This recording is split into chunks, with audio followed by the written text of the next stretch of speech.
Yo, welcome to the Elver review.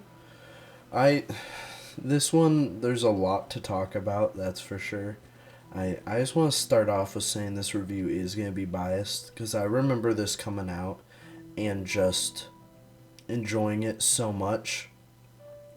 And like this was the only one when it came out where I'm like I want to buy the box. I never did. I probably should have.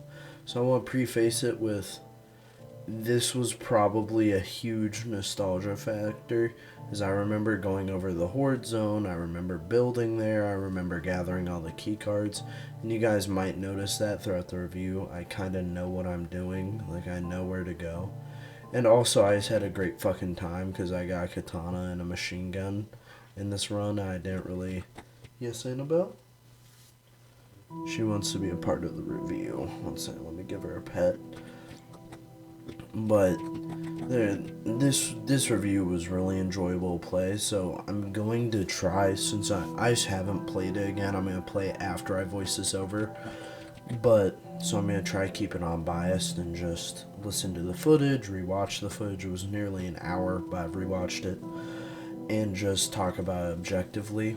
So we're going to get into that right now.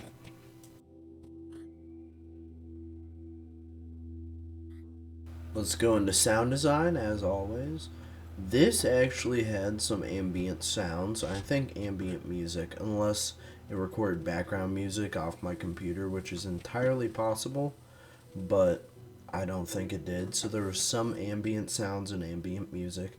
There was some unique sounds. I'd say a bit more than we saw in Carpat and France. I also in this little section, I'll talk a little bit about France. I felt my review. It was in the description of the France one. I gave like my actual review score, just for anyone who just skipped over that video because it seemed biased. I was just being humorous, but the sound design definitely was engaging in this one. That also could be factored in that I was pretty engaged, so maybe I was focused a lot more on the sound design. But the guns had a unique sound. The katana, I just don't get it a lot, so there was katana sounds. I think they were the same as base games. But having at least some sound design made it feel like a different game. It felt like Gmod, where they build all these different games on the same engine. This was the first one that didn't just feel like a map for a game. It felt like a game, like it was built on Unturned as an engine instead of trying to replicate what the old maps of Unturned did.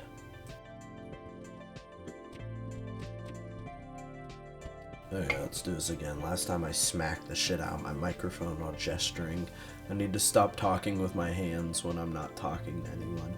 But let's get into UI. Generally, that's item, inventory, and crafting. I found the crafting system, there was a lot more recipes. There was unique recipes to an extent that was pretty damn extreme. So I gotta say, that was much appreciated. There was unique recipes, unique items, unique, what do you call them? Item icons, item models. So all that gets a really high score so far. Like I think they went above and beyond compared to the other ones. And then that would lead into the world design.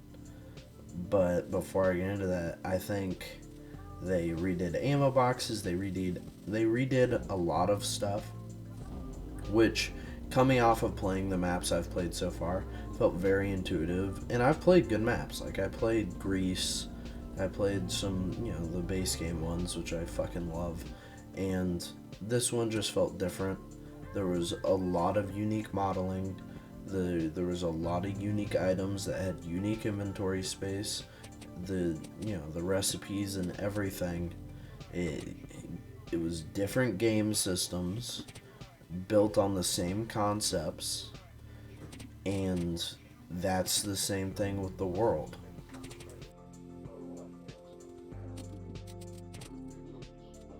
Now, the actual world design, this is a little bit different. Oh my god.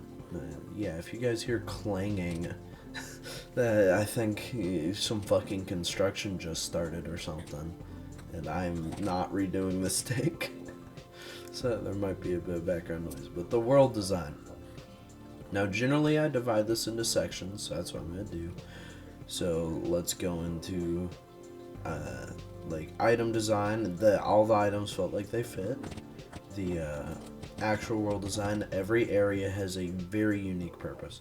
There's unique items you can grab in each one to open gateways and other ones that are hidden around. There's a reason to visit every single place.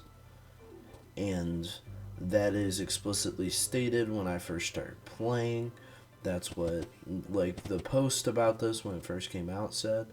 And you feel like you're achieving something. You're grabbing key cards, you're opening secret doors, and nothing's too far apart. It feels like a medium map. Like, it doesn't feel, well, it feels large in scale, but it doesn't feel huge. Like, it doesn't feel like I'm driving way too fucking far or I'm running way too far. It feels like I could realistically just run to places as I'm doing on the screen now.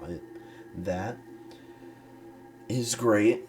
Let's get into monsters. There's some unique monsters. Really enjoyed that. There's unique bosses. There's always unique outfits that the monsters wear, but then there's the cultists, which adds such a level. They are humans, for some reason, don't get attacked by zombies, so either partially infected or something. It adds so much depth to it. It adds story variety. It makes you feel inquisitive. You're trying to figure stuff out. And that world design applies to the same thing. Like, you can only place items in the horde zone and the build zone. There's so many of these little factors that add up to a really good map. And that's fucking awesome. The buildings are all unique. Each area feels like it fits together. None of them are like, oh, this is Neo-Russian architecture. Like, oh, it doesn't look like modern-day American suburbia where you see a Victorian and then you see a fucking Gothic and then you see a modern house and then you see like a brutalist house and you want to cry. Like, everything fits together. It all works very well within the setting that they have made. And I think the only way to describe it is it has a lot of depth. It's really enjoyable, and compared to the other ones so far, it's fucking great. Everything's intuitive. You kind of get what you have to do. You don't know where all the items are. It gives you incentive to go grab every item and try craft up these unique recipes. And item spawns and zombie spawns, the last thing I always talk about, are great. The item spawns feel like they fit each area. They're divided up pretty well. They have incentives to go to each place. So it's pretty, like, top fucking scores for sure.